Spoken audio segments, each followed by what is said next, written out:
Yo, what up, guys? Welcome to the Outside the Box podcast. We are officially brought to you by Lace Races, but more importantly, this is a podcast for you, for the listeners. We appreciate you guys listening to our very first episode last week. I am Jacques Slade, but as you know, I couldn't carry this show by myself. Believe me, I've tried. But I brought along two incredible human beings that know a lot more than me, and they're really what make this show interesting. Nick, go ahead, tell them who you are and what you do.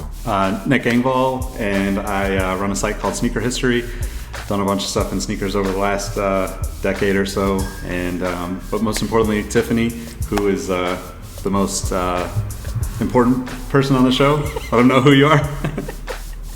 I'm not the most important. My name's Tiffany Beers. I used to work for Nike. Now I have a YouTube channel and this podcast, and I do some consulting and innovation. Again, I said I was going to do this every episode, so I'm going to stay true to my word. So you guys listening, if you've never listened or watched this show, Tiffany Beers is... I would say the mind behind the Nike mag, you know, the one that's selling for like 10, 20, 80, whatever thousands of dollars it is.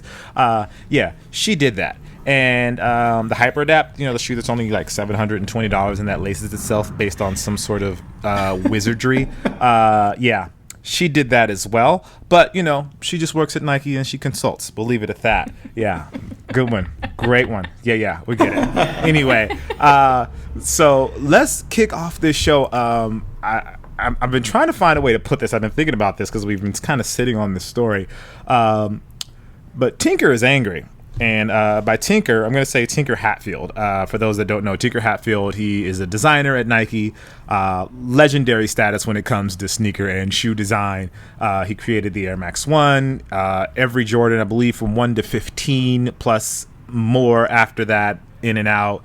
And he's just a guy that is loved by the sneaker world. But he's also an architect. Many people don't realize that. People see him as just like a sneaker designer, but he also did some architectural stuff. I'll get that out.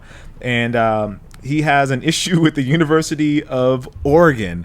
For those that don't know, Tinker went to Oregon, correct? Yeah, he went to U of O. Yep. He went to U of O, and he was a pole vaulter. And he offered a design up for the legendary Hayward Field, which I did have the opportunity to run on once with Mo Farah. Humble brag there. But he doesn't like the new design that they're going to use. And since I have no, weight or insight to design, I'm going to lean on you, Tiffany. Can you talk to us a little bit about what's going on? So I think...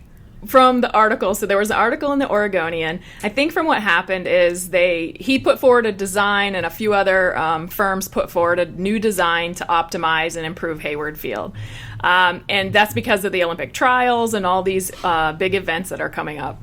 So I guess they did not pick Tinker's design, and this article talks about why he's upset about that. And he brings up several interesting points, but for a building that size and that much money going to it, I think they say how much is in there. It's going to cost more than $200 million. Right. The big aspects, the two things that stand out to me of why he was upset was they're not optimizing it for athlete performance. So like the way the airflow goes through the stadium and the cheering and how the crowd can impact the athletes is going to be diminished with the new design. And then also they're saying that there's these, I guess is it the South bleachers that have been there forever, right? And like it's a historical thing. Well, they want to remove those, and Tinker's design was part of keeping those. So it's a really interesting conversation. What do you guys think? I mean, this kind of reminds me of is it what's the Levi's Stadium? Yeah, in San Francisco, Santa Clara, sorry. Yep. Where like people were fainting because they didn't design it very well, and people are getting too hot and they're fainting. Is that right, Nick? Yeah, I think so. Yeah, I haven't actually seen that. I've been close, but I haven't been in the new stadium. So I think it's kind of interesting though, because it's you can understand where he's coming from in a lot of ways, then you can also take that, he's probably so much more passionate about it and so much closer to it as someone who's basically, made their entire life surrounding Nike, Oregon, and how close that relationship is. And, him being involved in so many of the designs that Oregon has chosen to use over the years, I think. But what I think is kind of interesting is like maybe there's, those bleachers, those south bleachers, I believe, is that important? And I think that's the talking point of the whole thing. But it's one of those things where, like, me not having any attachment to the University of Oregon, I don't really know, and never being there, I don't really know what that is all about. And I can only relate it to something that, like, I would know, where, you bring up Levi's Stadium, which is like where the 49ers play. They used to play in Candlestick Park. Like, it was a very emotional thing as a Giants and a 49ers fan who used to go to Candlestick Park as a kid. I went and saw like the last show at Candlestick, which was Paul McCartney, which was because the Beatles did their final show at Candlestick back in the day. And it's very emotional. So I can understand at least a little bit his frustration in, like, if he's going after keeping that specific element because it's a nostalgic piece and it's something that's iconic about the design, that if they're going to get rid of it with someone else that's obviously not as closely tied to the school, I could totally relate to that. Yeah, it's interesting. Like, reading through the article, you can see his perspective is really focused on the athlete, and he really wants to make sure that the athletes perform as well as possible. But not only the athlete, he seems to have a genuine care for the community there as well. I think towards the end of the article, he mentioned that they're building this 20-foot wall, and in his mind, that 20-foot wall is separating the community from Hayward Field. And from my experience at Hayward, it seems like that community is a big part of that field's success. That community really they come out to support, and they come out and show love, and they're there for the track meets, and they're there to encourage the athletes. And he seemed very focused on those small details, and it seems like the new design doesn't. And I guess this kind of goes to what you were saying, Nick, that there is this portion of the being integrated into that community and being a part of that community, and looking at all of those small little intricacies that someone else who's just doing a stadium redesign doesn't necessarily take into account. Because he says things, because he compliments the new design. He says it's beautiful and that it looks great and that it's going to look great on TV. He even calls it seductive, I think, at some point, which I don't think I would ever call a stadium, but I'm not Tinker. But at the same time, he's like, it's going to look great on TV, but it's not going to be the best look for the athlete. And this kind of brings me back to the sneaker design thing of, like, if he gives this much passion towards the design of a stadium, like, how much did he care about sneaker design and really giving the athlete the best thing possible when it came to the shoes that he put together?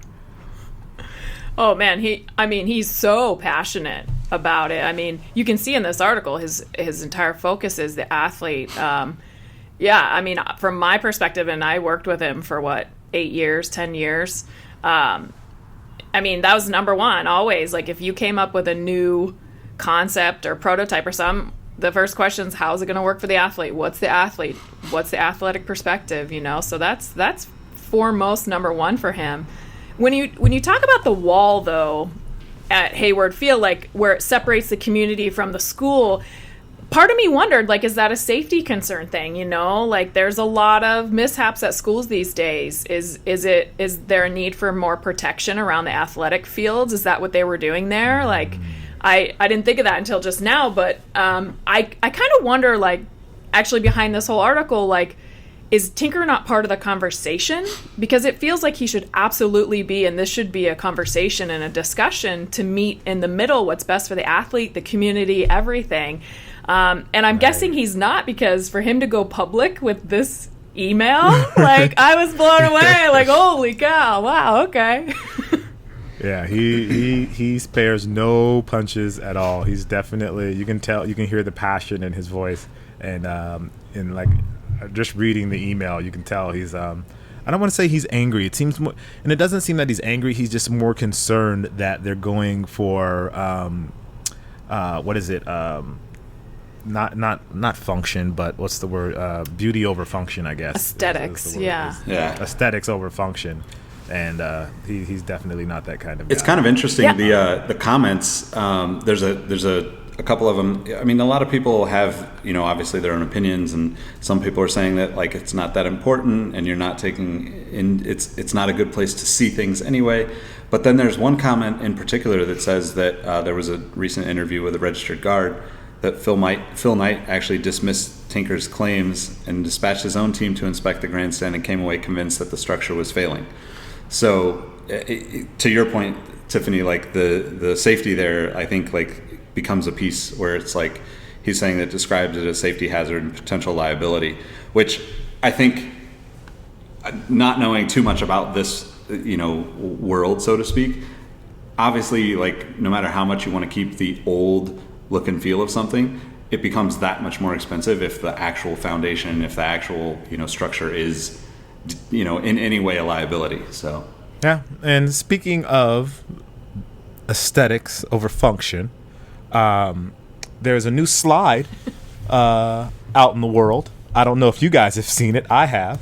I feel like it's one of those commercials you see at night. It's like, have you ever thought you needed an extra fanny pack somewhere? What about a fanny pack on your feet? A lot of people may look at you and say, hey, is that a fanny pack on his foot? And you answer them yes. You tell them, yes, that exactly is what that is on my foot. And not only is it a fanny pack on my foot, it comes in different colors, if you were wondering. So these dropped last week, and I tried to get a pair. And Tiffany, you said you tried to get a pair as well, right? Yeah. They were sold out. They sold out in like 10 seconds flat. Like this, I think this is the cop of the summer, and they're gone. It's so weird. It's one of those things where I feel like it's one of those things where you think, oh, this has to be like a Photoshop job. Like this isn't real. But then it's real, and they sell out. And the part that hurts me is it's my favorite Nike slide, the Benassi. I think that's how you say it. Or Benassi slides. Is that how you say that? I don't know. I think so. Benassi, it's my favorite slide, Benassi, because it's like the softest of the Nike slides, and they totally sold out. And it has a zippered pouch. I'm gonna ask, like, why? Anybody out there? Anyone? Why? I mean, it's totally functional though. As crazy as it seems. If you think about, like, if you're going to the beach or something, you could throw your keys in there. You probably throw your wallet in there. You could, like chapstick, whatever, sunscreen, whatever you need, and you don't actually need pockets on your, bathing suit. So maybe it's like the future of beachgoers everywhere. Here's my thing. I don't want your sunscreen if you pull it off of your foot. That's just a personal preference. I don't know. I don't want to, I don't want to be judgy, but if you pull something out of the fanny pack on your feet, I'm not sure I want it. That's just being honest. Like, I would hope, how you grab something that's really gross with like two fingers? Like, that's how I'm going to go. If you pull your car keys out of your fanny pack feet, that's how I'm going to be carrying your keys to the car to go get my regular slides out of it. Come on, Jacques. But I shouldn't say that. 'Cause I know. I say that, but I was going to try to get a pair. There's a lot of airflow. It's not like it's coming out from under the sock liner, which I have seen people pull money out from under the sock liner before, and just like, no. Oh. For me, I think like there's a lot of summer dresses that don't have pockets, and maybe you don't want to take a clutch, and so you just want to be hands-free, and you can throw in some money, a credit card. Like, as long as you don't lose your shoes, you're good to go. I just can't imagine someone reaching down to the foot. Hey, how much is that? $13.27. Hold on, just a moment. Oh, and change. What if they have change in there? It's jangling around. I just don't. I mean, I can't. I mean, I don't know. I mean, fanny packs are in. Maybe this is just a sign that Jacques, you don't have that cool thing anymore, and you don't get what's cool anymore. Because fanny packs are coming back, and I was okay with fanny packs. Like, they're functional, especially being a guy that carries a camera around all the time. Having somewhere I can tuck a camera, like on a fanny pack or something like that, that's convenient for me.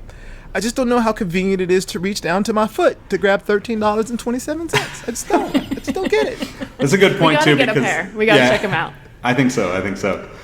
It's a good point though, because the fanny pack thing, most guys aren't wearing it on their waist. They're actually just wrapping it across their chest now, right? Like, that's the cool way to do it. So maybe these are just going to be like looped around the neck, like a bracelets. Yeah. Wow. Yeah. I mean, again, they sold out, and I'm looking at one of the tweets about this from J23. For guys that don't know, follow J23. He does like the app with the release dates and all of that stuff.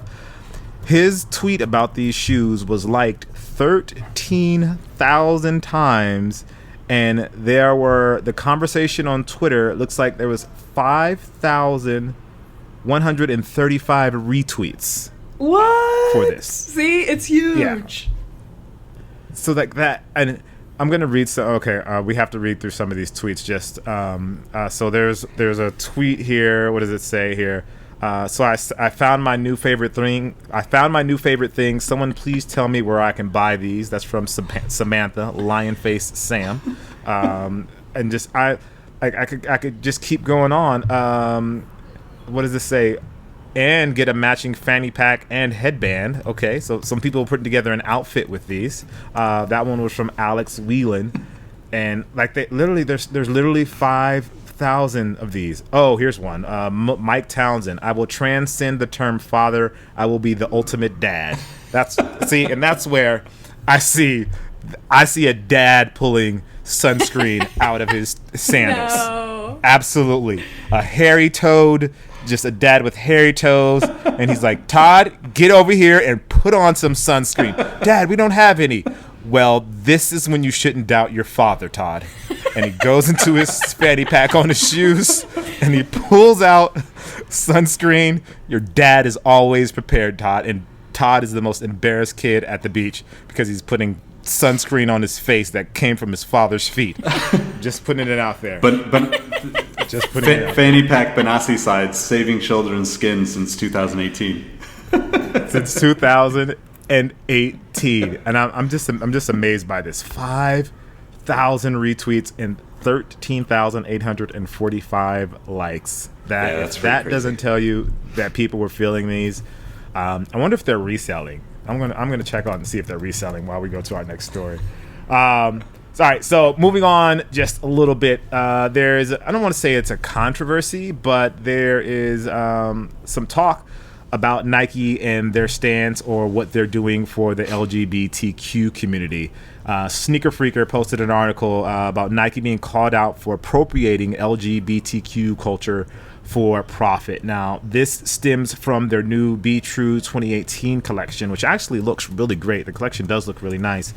In the background of the artwork or the marketing materials, they used a triangle, and the triangle, if I'm reading this correctly, was a sign from Act Up. It was originally reclaimed. Actually, let me read this instead of trying to paraphrase. The triangle was reclaimed in the 1970s by pro-gay activists and was later adopted by Act Up in its memorable 1980s era Silence Equals Death campaign.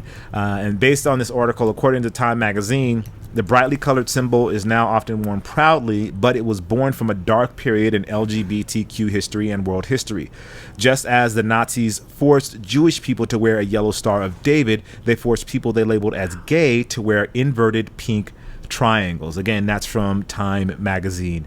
Now, Nike tends to do a lot of things where they create special edition footwear or special edition designs or whatever for certain demographics and minorities, but often they at the end of that article or at the end of that press release, they say portions of that money will go back to that cause or to benefit that cause.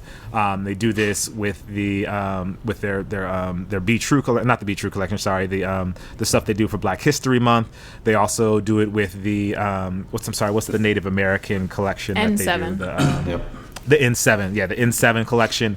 But in this situation, it seems like that is not the case. Did you guys get a chance to look at the article? What did you guys think about this? I think that the situation specifically with this one is they used some artwork that came from ACT UP New York, and ACT UP New York basically said, hey, we love that you're moved by our work. How about donating the proceeds to the current work so we can continue on with our work? I think this is specifically is like just there's a lot of gray area in this part of the sneaker world. Like you never really know where what amount of proceeds, like what does proceeds actually mean, and where does that money go? Like you don't really ever see it, right? Like it becomes. I think, and it's not even just sneakers. I think this is much bigger, right? Like, we oftentimes get caught up in the marketing element of something, and we want to support that cause. We go buy a product that seems to support that cause. You could look at, Nike with their various things. All the brands do it with a lot of different partners and a lot of different kind of sayings or slogans, or let's jump onto this, monthly bandwagon. But then you have the same kind of thing that happens with, the red iPhone and those kind of things where it's like everybody gets caught up in like, ooh, that's cool, I'm going to go buy it. But what does that really mean? Like, are you supporting a good cause by buying that? Or are you just supporting a company that's making money off of the, the actual community that those colors or themes or stories represent? And I think that in general, like, this one, Nike responded to their tweet and said, let's talk, our Be True team will reach out on Twitter, but it's just I think that it's not fully addressed by companies, and part of it could be that they don't want to say an actual dollar amount, and I totally understand that. But when you only see the front end of these kind of campaigns and never, what could potentially be like the celebration of like, hey, we raised X amount of money for this organization or this group to support them this month or this week or this year or whatever that is, it leaves a lot of people questioning what does that really mean and where did that money go and how much of my money, if I spent $200 on a pair of shoes, where did that money go? Who did that money go to support, or did it just go right back into the shareholders' pockets? Yeah, I think it's interesting. I mean, Nike doesn't say that they're giving money to anyone, but I would be surprised if they weren't. They have a very strong internal LGBTQ community. I mean, Nike's usually really good about this stuff. And then on the other side of it, though, I think like they're spreading more awareness, right? Like awareness is valuable.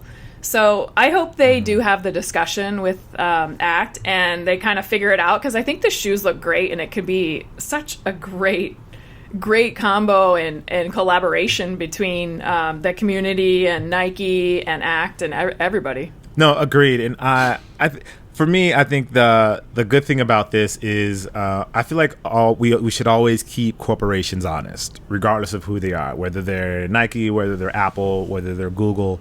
I think we should definitely keep them honest when they dip their toes in the water for things like this. These are obviously really important issues to a huge segment of our population, and to just try to capitalize off them obviously is bad in the sense if you're just doing it just because it's the cool thing. But if you're really doing something to help better the lives of those individuals that are a part of that community, the community that you're in a sense marketing to, I think that there is obviously some value to that. And again, like you said, a big company like Nike coming out and saying they're doing something like this is obviously great for in that sense, where it just puts the word out and there's the name recognition, but at the same time being able to put dollars towards that, because really at the end of the day Nike's doing it because there's dollars that are going to come in from it as well. So it's important that both sides see, I guess both sides really benefit from it. So I do hope that they do have that conversation, and it was really cool of Nike to reach back out on Twitter and respond to the founders. I think it was the founder or one of the founders of ACT. Was it one of the founders of ACT UP? I think so. I believe it was Jeffrey Rosenberg. He's co-facilitators. I don't know what that means as a facilitator, but I mean I imagine it sounds important to me. I'm a facilitator of this podcast, so yeah, I think that makes me important. So no, but I think it was awesome of Nike to reach out and say, yeah, we'll connect you with our Be True team to reach out. And I believe the Be True team is who handles the community aspect of their LGBTQ stuff. So in a sense, it's good that the message is out there. It's good that Nike is being responsive for it. And in a sense, I wish other companies were as responsive and got back to people as quickly as Nike decided to do today. I find that commendable that they reached out in a public platform, like spoke directly to them, didn't do it like behind the scenes, like hey we hear you talking, but we don't want to keep this public. Yeah, I agree. But reaching out publicly, for everyone to see, I think there's value to that. At least to me it is, and it speaks to their integrity and it speaks to where their moral compass sits with this issue. Yeah, definitely. And I also think that there's, this one's kind of interesting because like the ACT UP is basically saying like, hey, that artwork is ours. But, there's probably, there's just so many organizations that Nike could be involved with and donating to that, it just happened to be that they ended up using, artwork or inspired artwork that came from, this organization specifically. Good stuff. All right, so let's transition a little bit. And before we transition, we'd like to let you know that the Outside the Box podcast has our first sponsor. And our first sponsor is a company called, let me read this right because I'm told I need to make sure I read this correctly, Lace Racers. Lace Racers is a highly competitive shoelacing racing league. If you think you're the best at lacing your shoes, you have another thing coming. Brought to you by the Lacers Competitive Shoe Lacing Racing League. They race every Friday down at Dan's Bar and Grill. All you have to do is bring your shoes, bring your laces, and bring, it says here, not Twitter fingers, but sneaker fingers. Make sure you visit the Lacers Competitive Shoe Lacing Racing League down at Dan's Bar and Grill. Thank you, Dan's Bar. Appreciate you guys sponsoring the show. Woo! I really don't. I don't think they're going to appreciate you laughing at their league, guys. They're very serious. There's a guy there with a beard. All right. Something just in other news, moving on, IG algorithm. So some information about the IG algorithm was actually revealed today, which was really exciting for me. But honestly, if I'm going to be honest with you guys, it left me more confused than I was before. It says that there are three main factors that determine what you see in your Instagram feed. The interest, which is how much Instagram predicts you'll care about a post. Recency, how recently the post was shared with prioritization for timely posts over weeks old ones, and relationship, how close you are to the person who shared it, with higher ranking for people you've interacted with a lot in the past on Instagram, such as by commenting on their post or being tagged together in photos. So I'm still confused. Does that make sense to either of you? No, it's still confusing to me too. I think that it's, as long as I don't keep getting, like recently I've been getting the 4 or 5 day old posts show up, which clearly that person gets all three, right? Interest, recency, and relationship. Apparently I just didn't have any idea that those were the ways that they were saying, yeah, Nick needs to know about this from 4 or 5 days ago. So there's a few things here that Instagram told Tech, and this article is from TechCrunch, by the way. It says Instagram does not hide posts in the feed. You'll see everything posted by everyone you follow if you keep scrolling. So if you're not seeing a post from a friend, just keep scrolling. Also, feed ranking does not favor the photo or video format. But here, people's feeds are tuned based on what kind of content they engage with. So if you never stop to watch videos, you might see fewer of them. Fun fact.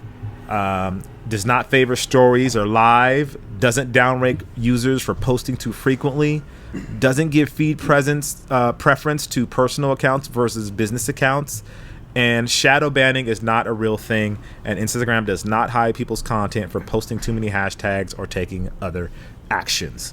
So my question is, will this change the way you use Instagram? No way.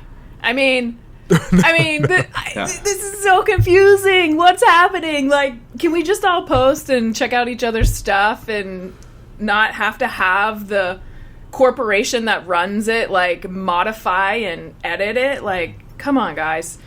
No, this won't change anything about how I post. I wish it would filter out people that posted too much, though. I think I read someplace that they're allowing you to mute people now. You can follow them, but then you can mute them. So, I mean, yes, maybe that's a way to for the frequent posters dealing with them.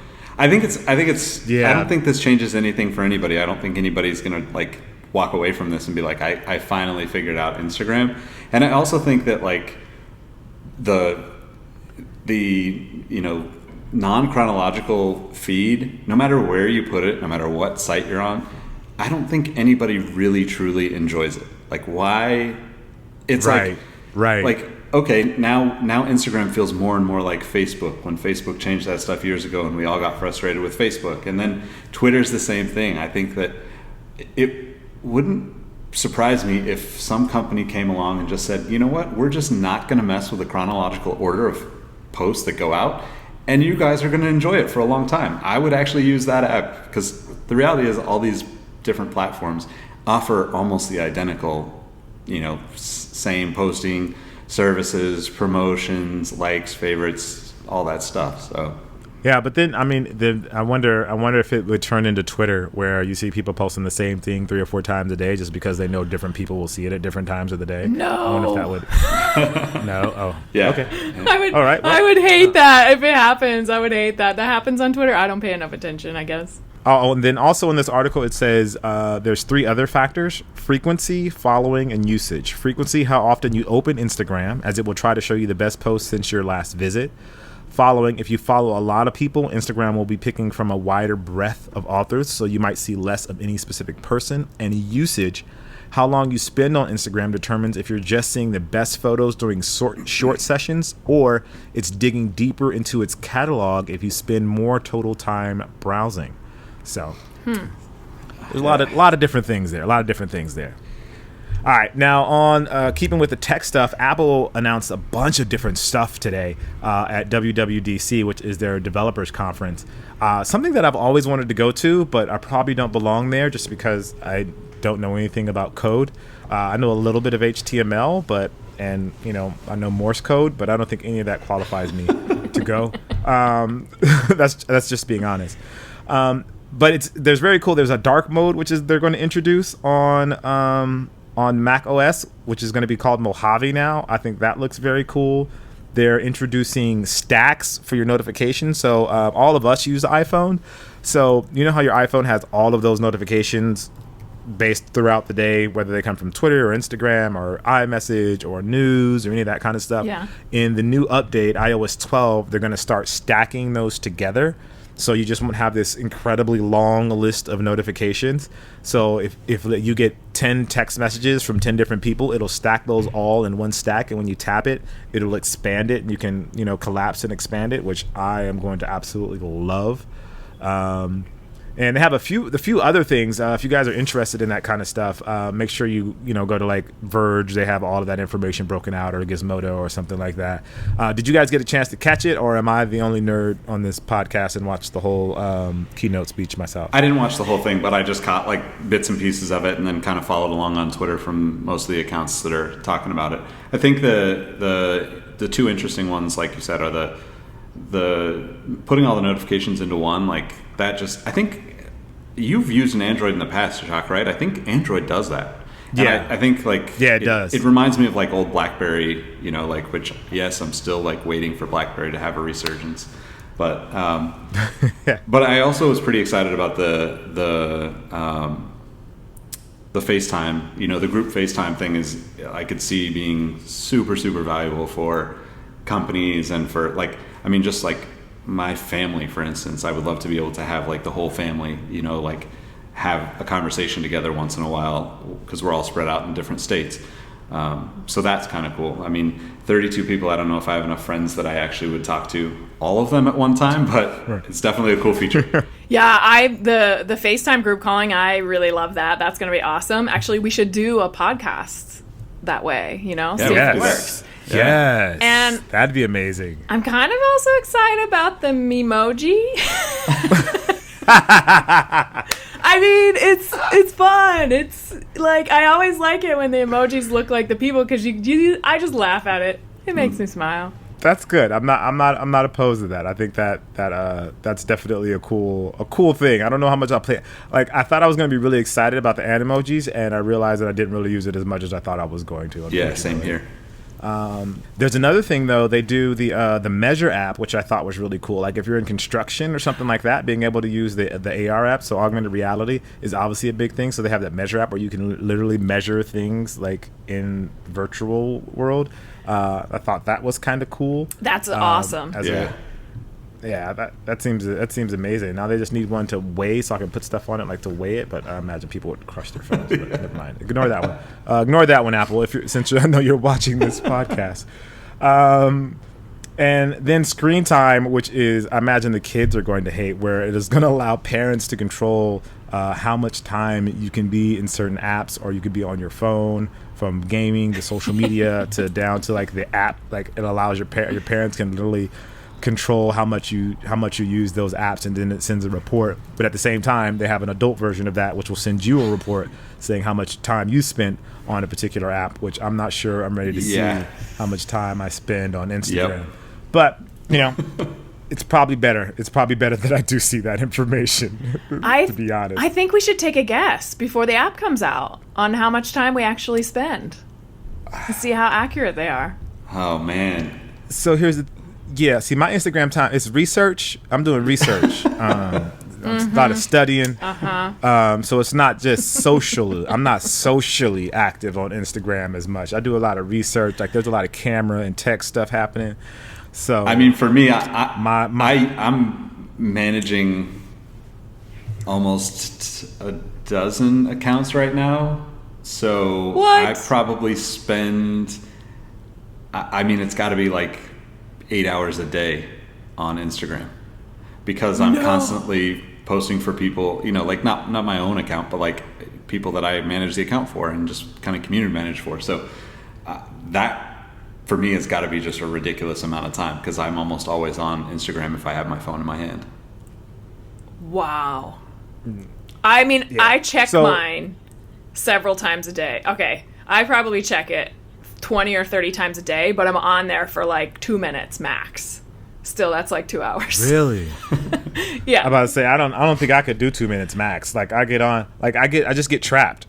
I'll get on and I'll look at something and I'll be like, oh, that's cool. And then I'll follow a hashtag.